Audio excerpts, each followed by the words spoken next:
Constitution of the United States vests trade powers emphatically in the Congress. This makes perfect sense.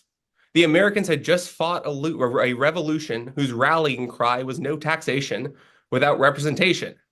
And this harkens back to an older tradition in British politics. If you're wondering, just ask the decapitated and dethroned Charles I about tonnage and poundage. Yet today, in 2024, somehow the president of the United States and not Congress is the one that is dictating trade policy. And what's more, he is largely doing so with very few checks from any other institution. How did we get here? Today, we are very lucky to be joined by Scott Lincicome, the Vice President of General Economics and Trade at the Cato Institute, to explain where everything went off the rails. Scott, thank you so much for joining TPA today. My pleasure. Thanks for having me.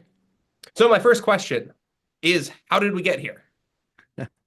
Well, it started with good intentions, actually. Like you mentioned, Article 1, Section 8 of the Constitution gives Congress effectively sole authority over U.S. tariff policy.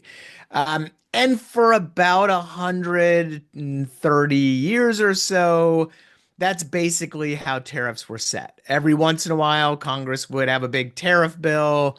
They'd duke it out like Congress does. And then they would set tariffs and then go home for the rest of the year. And that's not only about trade policy. Back then, it was also about raising revenue. Tariffs were the main source of revenue back before the income tax. So that never really worked well, but it worked okay. And then along came the Smoot-Hawley tariffs of the 1930s, famous from Ferris Bueller's Day Off, which these very high tariffs harmed the U.S. economy, led to a lot of foreign retaliation and trade wars, and most scholars believe deepened the Great Recession. Didn't cause the Great Recession or Depression, excuse me, but deepened it. So the Congress looked back at Smoot-Hawley and all the damage that caused, and all of the corruption and cronyism related to that, and said, you know what? We can't really be trusted setting tariff rates, at least not on a regular basis like we've done. Let's delegate to the president the authority to negotiate trade agreements and to generally lower tariffs, often for foreign policy reasons, not just for economic reasons, which does dovetail with the president's Article 2 powers. So let's delegate that power to the president because, he's the most responsible person in government, has a national constituency as opposed to these insular domestic interests that drove a lot of the congressional votes on these tariff bills. He's less susceptible to rent seekers. He has his own economic team, and he has these foreign affairs and diplomatic responsibilities that will temper protectionist impulses.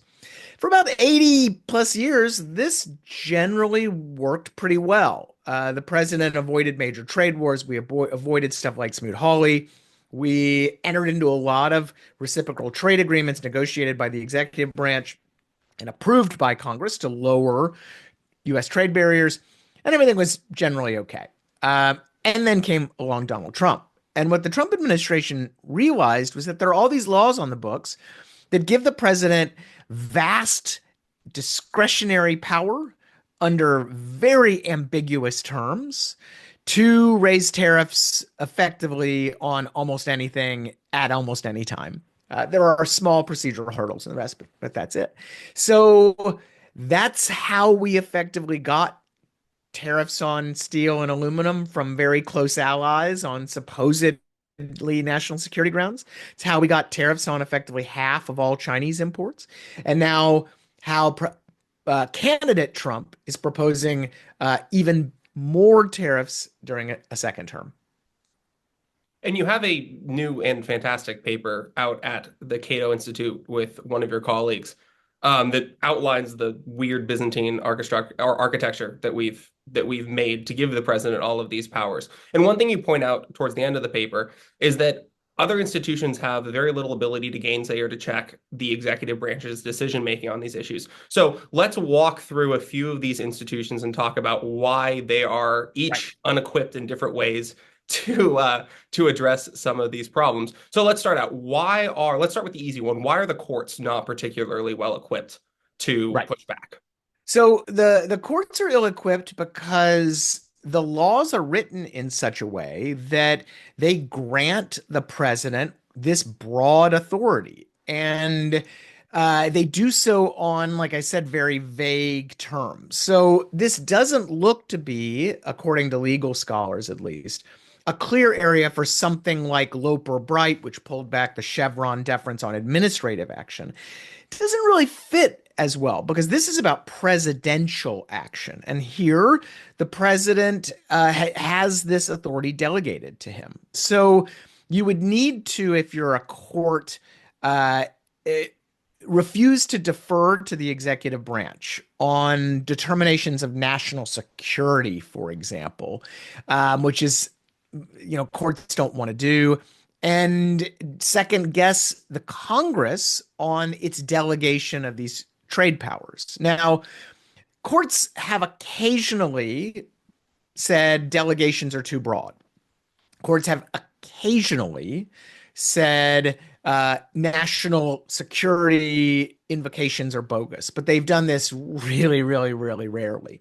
And in the Trump tariff context, they've done so 0 times. So we've had dozens of challenges to the Trump era tariffs I mentioned, and the courts have effectively said, look, uh, yes, there have been some clear statements from the administration that contradict the findings in these cases. Yes, there have been some extremely dubious findings and other things that have gone on, but this is a congressional issue. This is Congress's deal, and we don't think the delegation that of power was so broad and so ambiguous as to run afoul of existing doctrine on these things. And oh, by the way, the president has these Article 2 powers, so there is some intermingling of constitutional powers. It's just we're not going to get involved, and that's basically where we are. And I would note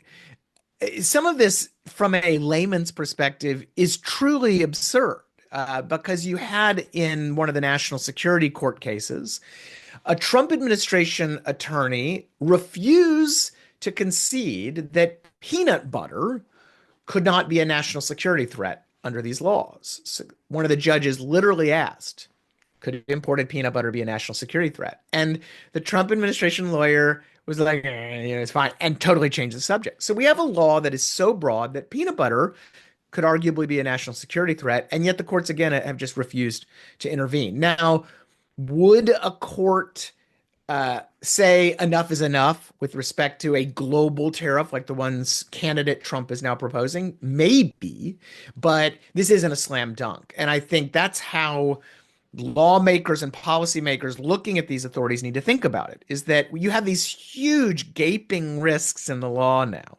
Maybe that's not a 50% risk, but maybe it's 30% chance that a court doesn't overturn any of these global tariffs or something. That's huge. So there is a need for a legal, a legislative remedy.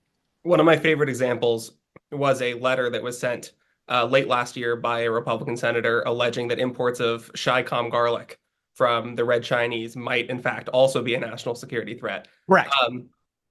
So we've talked a little bit about Congress has sort of neutered itself here, and there doesn't seem to be the widespread political will to institute reforms. And even if they did, obviously they'd have to fight their way past a presidential veto, which presents its own perhaps insurmountable hurdles. So let's pivot over. What about the WTO? The United States has been very effective in many cases in advancing Yeah. its trade interests there. Why is that suddenly a vehicle that is no longer running properly? Right. So before we get to that, I just think it's important to reiterate. Congress is the obvious check on this type of stuff. It is Congress's constitutional authority. You just have an institutional blockade because almost any president in almost any situation, and this happens for all delegations of congressional authority, president's likely going to veto any bill that tries to pare back presidential authority. Executive branches jealously guard this power. Biden defended Trump's tariffs in court because they wanted this tariff power for themselves. So that's just it's not impossible, but it's really tough. So yes, now the WTO.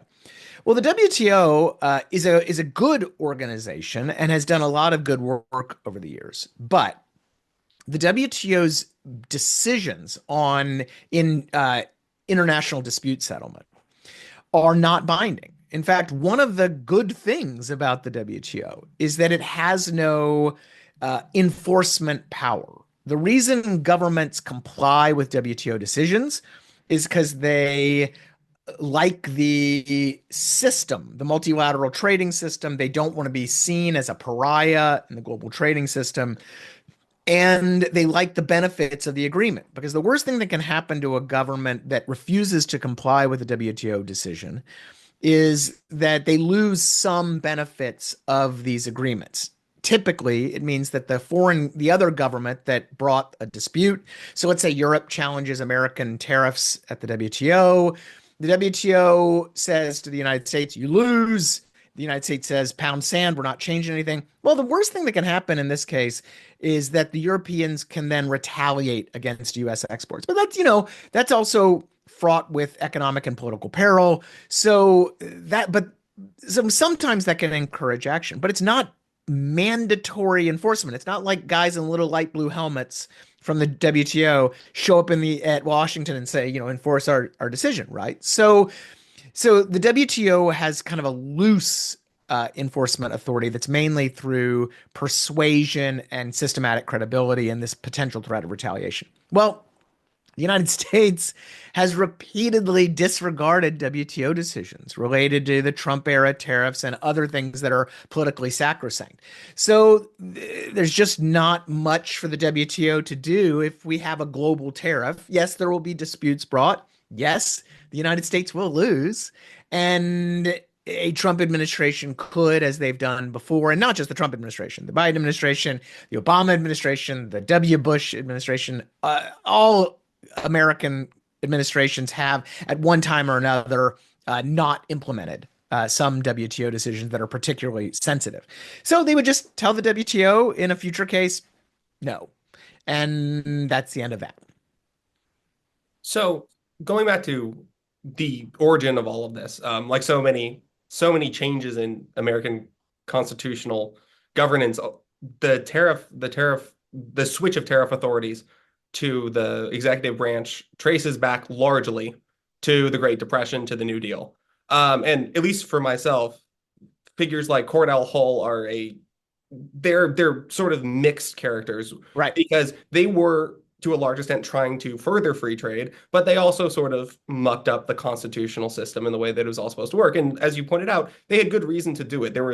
You had the Smoot-Hawley tariff, but also you had a long history of interests and lobbyists going to Congress and getting all sorts of extractions from members who had very, very powerful political interests in Yeah. catering to members, or catering to their constituents rather. My personal favorite is the mongrel tariff of 1883. I think we should name more bills like that. Yeah. But what's the right balance in your view, or maybe Yeah. in another, to put a slightly different touch on it? How bad was the rent seeking that they were seeking to, or Yeah. that they were trying to dodge back in the 1930s, versus the rent seeking that we're seeing now, where you have, I don't know, say the steel industry goes to some already tariff friendly technocrat and says, oh, please give us this. And then, Yeah. of course, there's nothing to slow down the process. Right. So the rent seeking of the late 1800s and early 20th century was terrible. I mean, it really was some of the most corrupt politics in American history. There was a great paper that I document in an old Cato paper of mine that showed that modern interest group lobbying, so the way that companies get together and form industry groups to lobby collectively the government, this got its start in US tariff policy. So when we talk about big sugar or big dairy, all the bigs, all that idea of interest of companies working together to get government benefits got its start during this era. So it was very, very bad. Was it worse than what we have today? I would say probably so in terms of the outright corruption, right? We still have a lot of rent seeking. We still have a lot of like in our dumping system, anti-dumping system and that kind of stuff. But in general, look, we've liberalized trade over the last 85 years in general, via both unilateral reductions in our tariffs and other trade barriers and through agreements that the president has negotiated. And yes, there have been it hasn't been perfect. And yes, you have some cronyism, but I think it's nothing like the damage economically and politically that we saw in the 18th and 19th century, or excuse me, 19th and 20th century. Um, the other thing, though, is there's a practical element to all of this. The reality is that getting Congress to have like omnibus tariff bills every once in a while, or getting in the weeds of global supply chains and investigations into unfair trade practices would be a disaster. I mean, the tariff code today is thousands of pages long. And not because it's all rent seeking or whatever, but just because we have so many products. You know, back in 1880, there's a few hundred or thousand products. Now we have hundreds of thousands of these things. I mean, the tariff code is just line after line after line after subline after whatever. It goes out to 10 digits of this categorization system. Having Congress like dictate that stuff would be lunacy. So having having Congress like directly negotiate with governments and trade agreements, again, impossible. And constitutionally, by the way, questionable because the president is the head of state, right? He is the head of, foreign affairs, our foreign affairs and our diplomatic corps and the rest of that. So there is a role for the president there anyway. So what's the solution? Well, the solution is to put the system more in balance. And I think you can actually look to how we do trade liberalization for one potential solution. The other solution is to just go back through all of our trade laws and fix all of these glaring loopholes we have. And I think that's probably the best option. I mean, you have an objective definition for national security so that when you apply the criteria, peanut butter could never be a national security threat, for example. You could do something like that, but that's really hard, and Congress screws up everything anyway. So a simpler solution is to just simply let Congress have a final say on any tariff increase proposal that the president comes up with.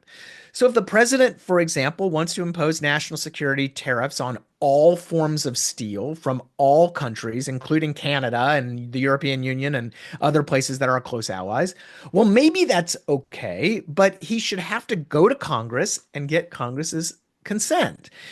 We could have hearings on this. You could actually, and then Congress could have an up or down vote, say yes or no, and then the tariffs would go into force. You could even have, like Mike Lee's bill does this, you could have an emergency period where, for 50, 90 days, whatever, emergency tariffs could go into place, but they would immediately snap back if Congress didn't approve them, right? So this is all very much doable. And why do I say it's doable? Well, it's exactly what we do for trade liberalizing agreements. So every free trade agreement that has ever been implemented, whether it's NAFTA or the WTO agreements or the US Israel FTA or several others that we have, has been approved by Congress. So the president has negotiated the agreement. He has brought the agreement back to Congress. Congress has approved it and implemented it into U.S. law. They have hardwired it into the tariff code. Now, they did not debate it line by line. They just simply voted up or down, yes or no, the end. So we have that. We call it a fast track authority. And we could do the exact same thing for tariff increases. And quite frankly, it makes no sense that for tariff liberalization deals, we have a congressional check. But for tariff increases, including really broad ones, we have no checks at all in Congress unless they pass a bill and have the president sign it or they override the president's veto. So we are out of balance right now. And I think the easiest solution to getting back in balance is to simply mirror what we do for trade agreements. You bring up a really interesting point that there's a double standard between the protectionist side of things and the free trade side of things, both what you brought up, but also you'll see a lot of tariff advocates complain that Americans are getting ripped off by other countries who have higher tariff schedules than we do. And then Yeah, at the same time, they'll have no problems about all of our other major trading partners whose tariff rates are lower than ours. right. So it just seems like there's a rank double standard pushing towards one direction. Right. So And this though I think it brings us back to the beginning of our conversation.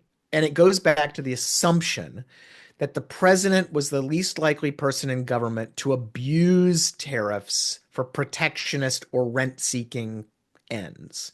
I think, the folks who wrote these laws really never thought you would have a president that would just be slapping tariffs on stuff. And quite frankly, again, if you look at whether it was FDR or Eisenhower or JFK or Obama, Bush 1, Bush 2, down the line, this was generally correct. You just did not have Reagan as well, Reagan presidents wasn't a going crypto protectionist, despite what they said. right.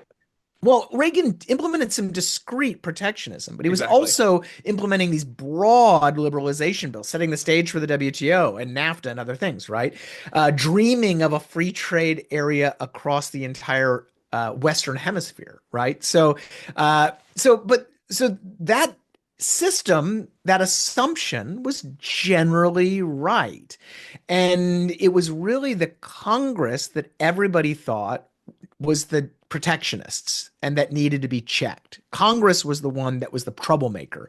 And we realized that that assumption, and that's what's reflected in that imbalance. And so that's just wrong. So, I mean, kudos to Trump for proving the 85-year assumption wrong, and to Biden for reiterating the problem over the last 4 years.